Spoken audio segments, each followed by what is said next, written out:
नमस्कार मंडळी, आज उपवास गुरुवार असल्याने मी साबुदाण्याचे भजी केलेले आहेत।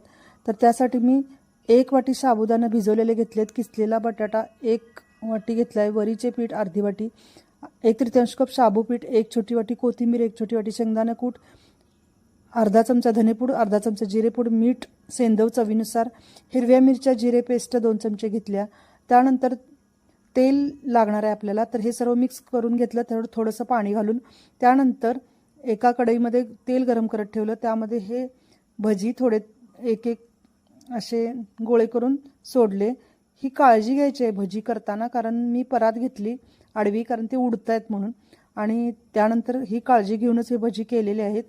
त्यानंतर मी एका तडका पॅनमध्ये 2 चमचे तेल घातले आणि त्यामध्ये अर्धा चमचा जिरे घातले, 5-6 कढीपत्त्याची पाने घातली आणि नेहमीप्रमाणे शेंगदाणे खोबऱ्याची चटणी करून त्यामध्ये ही ओतलेला आहे तडका। त्यानंतर हे भजी सर्व करायला घेतले।